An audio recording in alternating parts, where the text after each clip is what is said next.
warahmatullahi wabarakatuh. Selamat siang Healthy Lovers, ketemu lagi kita di acara Panji, Podcast Kesehatan Rumah Sakit Haji. Nah, perkenalkan dulu ya, sebagai host saya Prisma Trofi Ekapiata, dan saya akan membahas tentang kesehatan mata ya pada kesempatan kali ini. Tentunya ditemani oleh narasumber yang sangat spesial dan beliau juga sangat kompeten di bidang kesehatan mata tentunya. Untuk topik yang akan kita bahas pada siang hari ini mengenai World Glaucoma Week yang sudah terselenggara dari tanggal 12 sampai 18 Maret kemarin 2023. Nah, pada penasaran nggak sih siapa narasumber kita pada kesempatan kali ini? Mungkin yang pernah ke klinik mata RSUD Haji sudah tahu ya tentunya. Langsung saja ya kita kenalkan narasumber kita. Beliau adalah Dr. Ulil, spesialis mata. Assalamualaikum dokter. Waalaikumsalam warahmatullahi wabarakatuh. Ya, gimana kabar dokter? Kesempatan kali ini menjadi narasumber ya dokter ya. Iya dokter. Kemarin kan pekan Glaucoma Week dunia ya dokter ya, yang diperingati tanggal 12 sampai 18 Maret tentunya. Apa ya dok yang dimaksud dengan WGW itu seperti apa dokter? Ya, jadi World Glaucoma Week itu ya, atau Pekan Glaucoma Sedunia, yaitu sebetulnya atas inisiasi dari persatuan dari ahli glaukoma sedunia supaya meningkatkan kesadaran masyarakat terhadap glaukoma.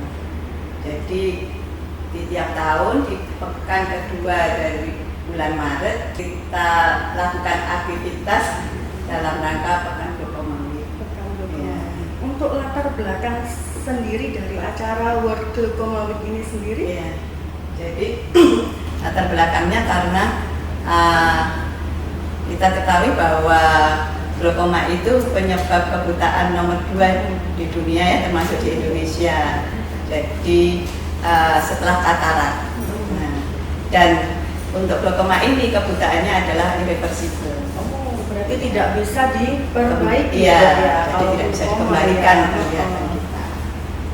Oh, seperti itu. Untuk ada tema tersendiri nggak dok untuk peringatan Glaucoma Week kali ini di tahun 2023 ya? Jadi mungkin seperti tahun kemarin ya. Jadi tema tahun ini yaitu The World is Bright, Save Your Sight. Jadi dunia ini indah ya, jadi jaga penglihatan kita. Oh ya benar sekali ya dokter, kan ada beberapa kiasan ya dokter ya. Kalau mata adalah jendela dunia, dari mata semuanya indah atau tidak itu bisa tercermin ya dokter ya.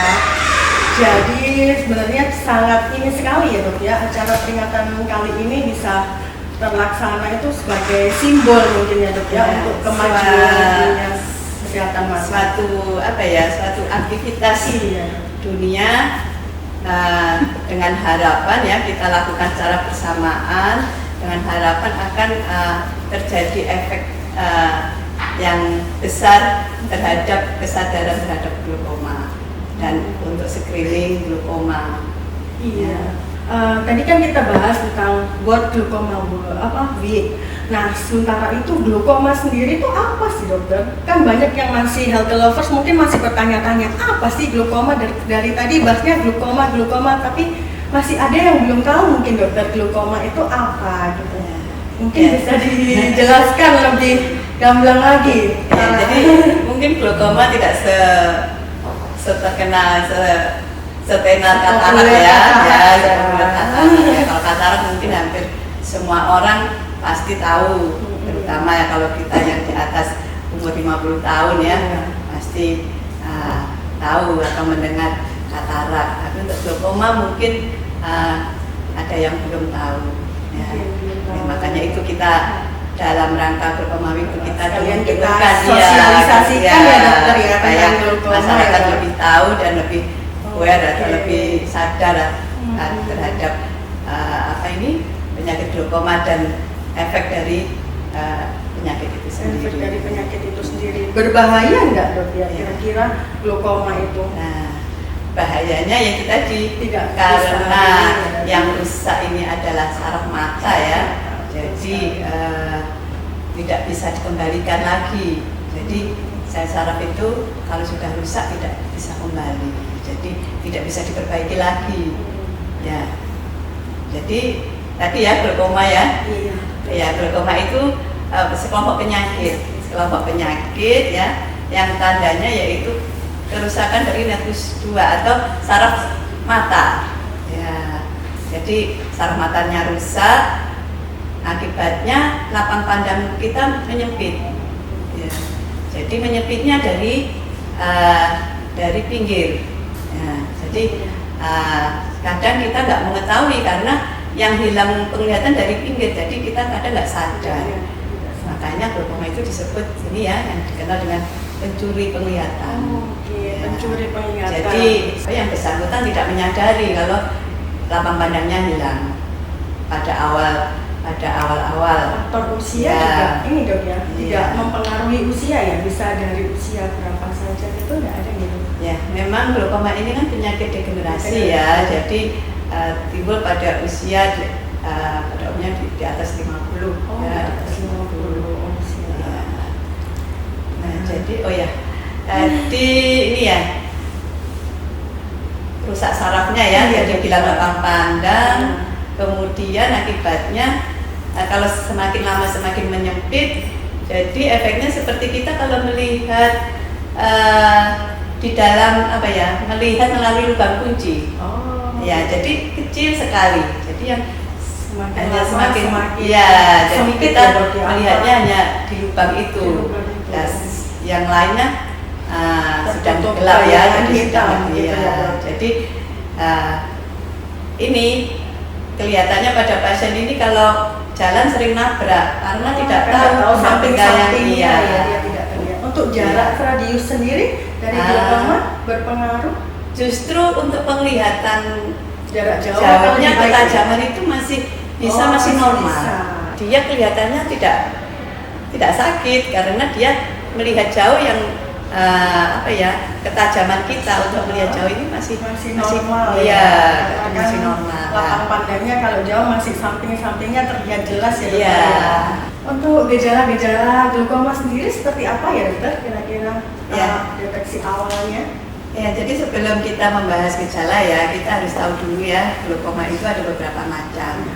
Ya, yang pertama glaukoma akut atau yang sifatnya mendadak, ada glaukoma kronis, kemudian glaukoma kongenital.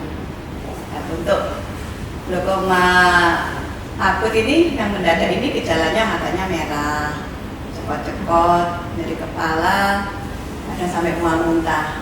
Kemudian matanya kabur mendadak. Nah, itu. Ini akibat karena tekanan matanya yang terlalu tinggi. Ya.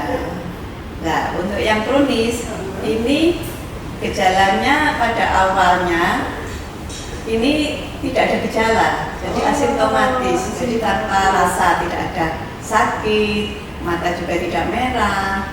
Jadi kebanyakan pasien tidak menyadari. Akhirnya lama-lama lapang pandang tambah menyempit, akhirnya baru pasien terasa matanya kabur, kadang pegel-pegel, kadang ini apa, kalau jalan sering nabrak. Nah, akhirnya dia baru datang ke rumah sakit atau klinik mata, akhirnya baru ketahuan kalau dia glaukoma. Tapi biasanya sudah pada tahap yang lebih lanjut. Gitu. Nah, untuk glaukoma kongenital itu gejalanya jadi pada bayi ya, anak-anak biasanya bola mata kelihatan lebih besar, kemudian korneanya atau apa ya, yang tampak hitam-hitam itu jadi keruh. Kemudian kalau anak ini kalau kena sinar dia takut atau fotofobia dalam istilah medis ya. Jadi fotofobia, kemudian mata berair. Menarik sekali dokter, terutama untuk bayi yang baru lahir ya.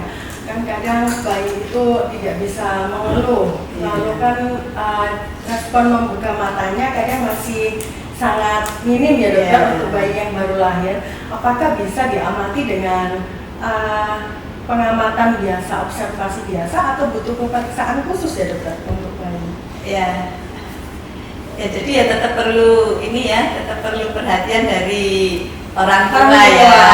Kalau peran kalau bayi atau anaknya kelihatan matanya kok berbeda. Iya, yang berbeda dari mata sebelahnya atau Iya. mata yang lain, mata anak yang lain, segera diperiksakan.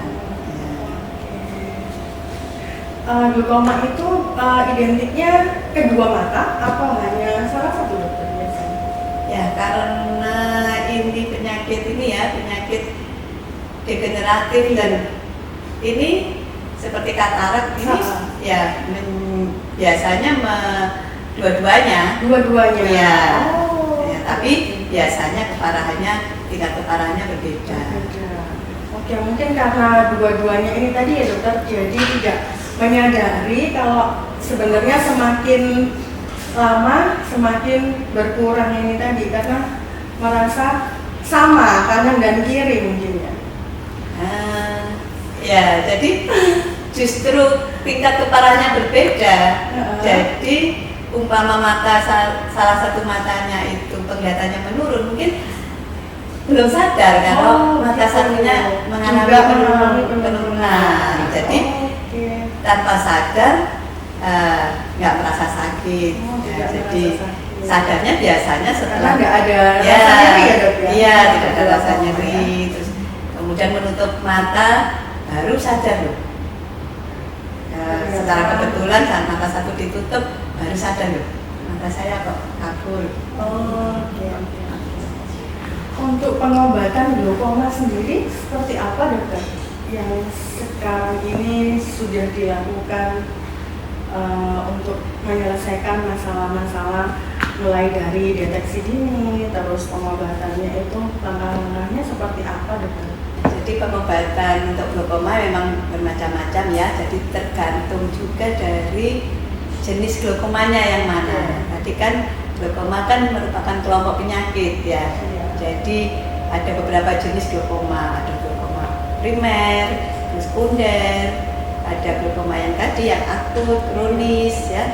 Jadi di penggolongannya bermacam-macam. Nah itu terapinya juga berlainan. Sesuai. Jadi tapi secara umum pengobatan glaukoma itu ada yang dengan obat-obatan ya atau medikamentosa, kemudian bisa dengan laser, kemudian tindakan bedah. Setelah dengan pengobatan itu kan tadi dikatakan bahwa glaukoma ini tidak bisa kembali ke seperti sebelum sakit ya dok ya, atau permanen ya istilahnya. Lalu untuk tindakan itu tadi tingkat keberhasilannya seperti apa ya dok? Untuk jenis-jenis glaukoma yang dilakukan tindakan seperti laser ataupun operasi. Pengobatan itu tadi sebetulnya tujuannya hanya untuk menurunkan tekanan bola mata. Jadi bukan untuk menghilangkan glaukoma ya. Untuk memperingan misalnya keluhan-keluhannya ya.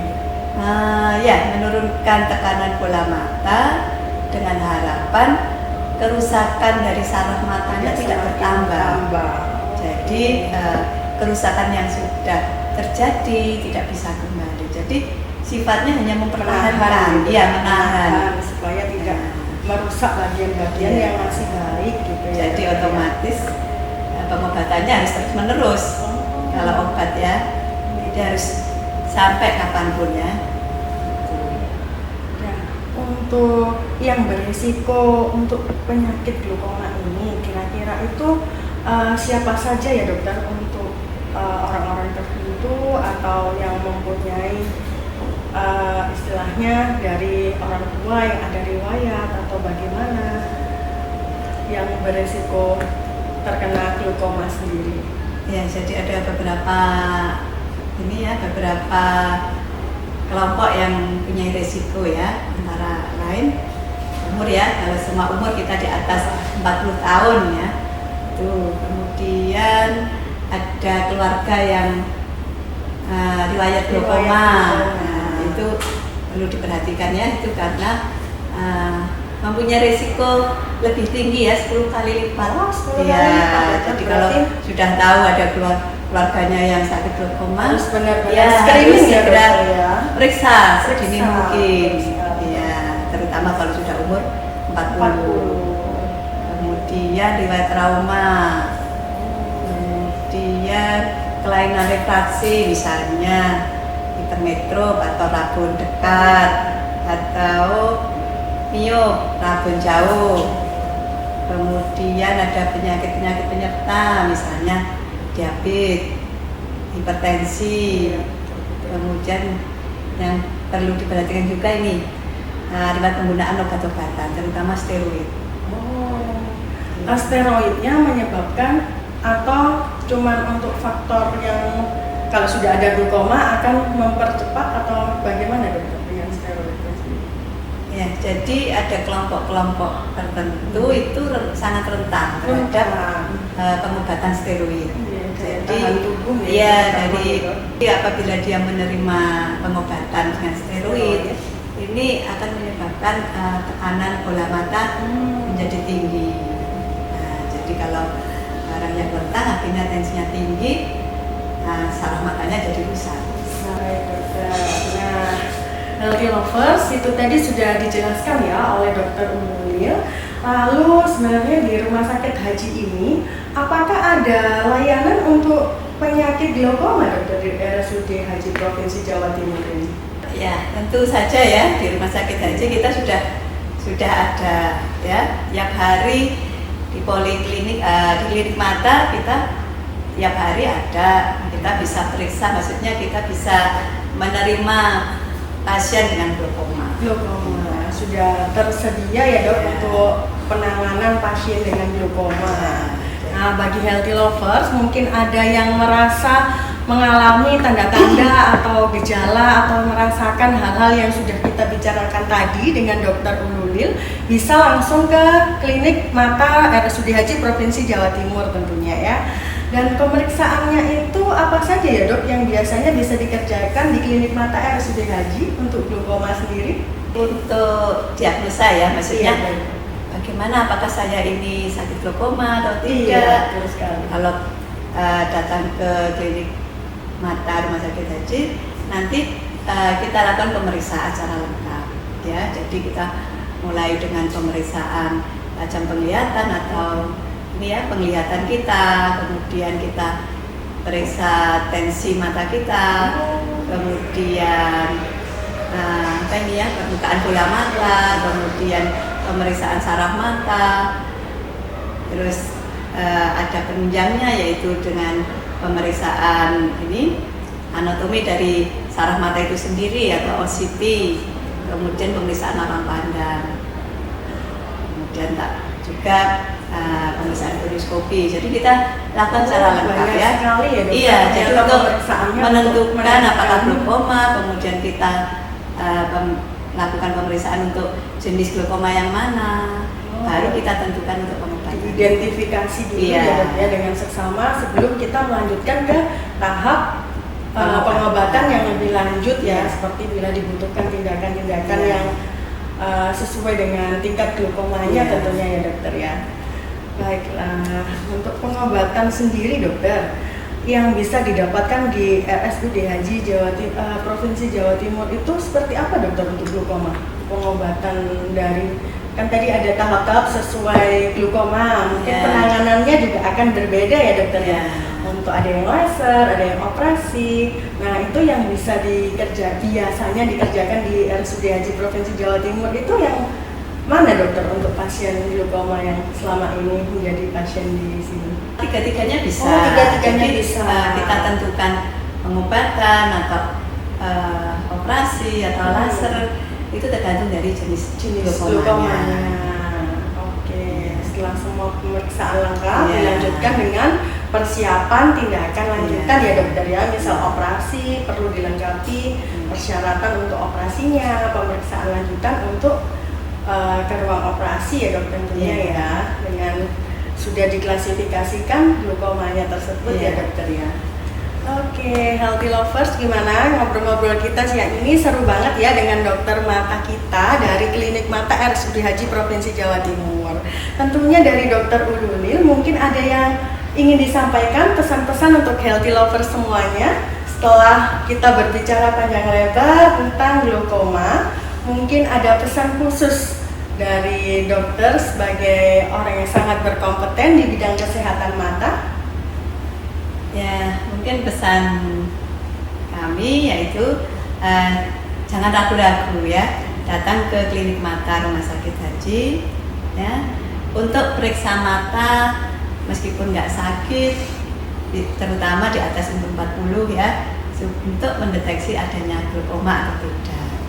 Dan kalau sudah terdeteksi dengan glaukoma, jangan lupa selalu kontrol.